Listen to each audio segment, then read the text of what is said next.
All right, here we go. Yo, what is going on, guys? Welcome to another video. In today's video, we are going to go over basically this insane, crazy week that we had in the stock market.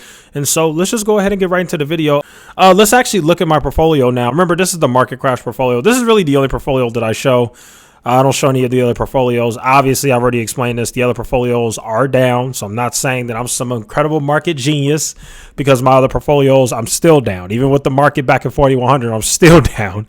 As crazy as that is. At least I think I am. I don't remember, but whatever. Market crash portfolio is the one that I've actually been more excited about because when the S&P 500 went to 3,700, most of you guys remember I actually started to buy stocks. I actually started some positions, and that was actually when I lost a bunch of subscribers because I had been so bearish the entire year, and people got mad at me because I made the conscious decision to not time the market and actually buy when stocks were cheap. And me buying when stocks were cheap actually paid off. We look at my portfolio right here. You can clearly see that I'm up 9% in VOO, which is the S&P 500. I am up 14% in Disney, which, by the way, everybody hated Disney back when I bought it. I got a lot of backlash for buying Disney. Oh, you're stupid. Why are you buying Disney? Blah, blah, blah.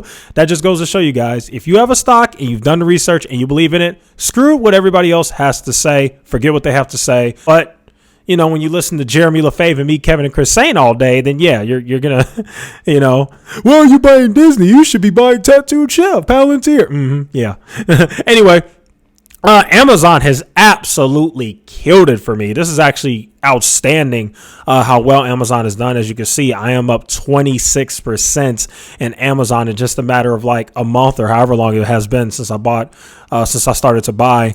And yeah, my average cost basis per share for Amazon is $106, and I'm very happy with that position. Yeah, that let's be real. That Amazon position that I started like a month ago is pretty tendies, you know. Even Bank of America is up, which is actually pretty cool. So Bank of America is one of my faves. I don't see myself ever selling Bank of America. Bank of America is like a buy and hold forever. I just really love that company. And as you can see, I'm up 2% in that stock as well. All right, guys. So now let's go ahead and let's actually recap the week. This was actually an extremely interesting week. So basically, here's what happened, right? The Fed came in. They raised rates by 75 basis points. That is exactly what the market expected. Nothing new there. Then after that, Jerome Powell actually did something very interesting. He actually started to talk dovish, and at least the way the market is interpreting it, he actually kind of opened the door that there could be some sort of pivot. And yeah, he even made me a believer. Some of the things that he said when he made his commentary, I'm like, wow, this guy is actually sounding pretty dovish. And the market heard that too, and the market actually loved it. So believe it or not, guys, the reason why the market rallied so hard this week is because all the negative catalysts that we thought were going to be bad actually turned out to be very good. It's actually kind of crazy, I guess, except for inflation. I guess inflation is still running hot. But besides that, you know, Jerome Powell was kind of dovish. And the other thing that really shocked me was earnings actually turned out pretty good. They really did. Earnings was pretty good. They weren't the best in the world, right? But earnings beat expectations. And that's really all you need in the stock market. You know, the market priced in or thought a certain scenario was going to happen. That ended up not happening. Amazon's earnings were pretty good. Apple, pretty good. Google and Microsoft weren't the best, but it wasn't the worst either. That's why those stocks are up. And the market likes that. So that's why the market is rallying. So to be honest with you guys, this rally could take the S&P to 4,300. It really could, in my opinion. 4,300. I think this rally could continue. I really do believe that.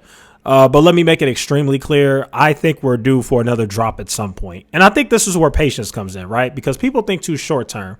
I'm not saying that the drop is going to happen this month or next month. The drop could very well happen in October.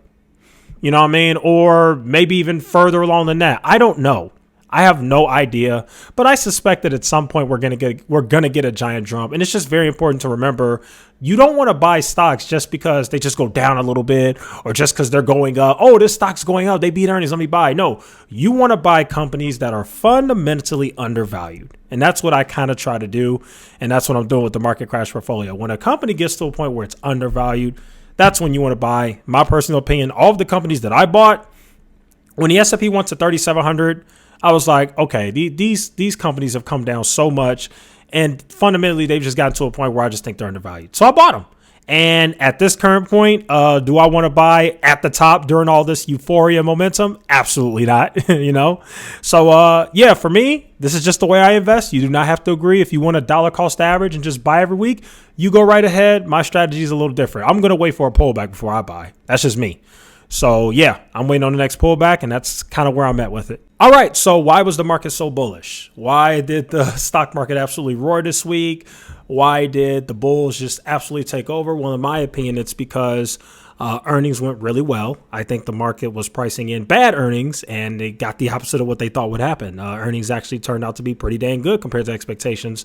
And then also, I do believe that the recession was priced in already. And also, the recession GDP print, the Q2 GDP print was not as bad as some of the estimates out there. There were some estimates that said that we get a minus 1.6% print, and it was a little bit higher than that. So it wasn't quite as bad. So you have that.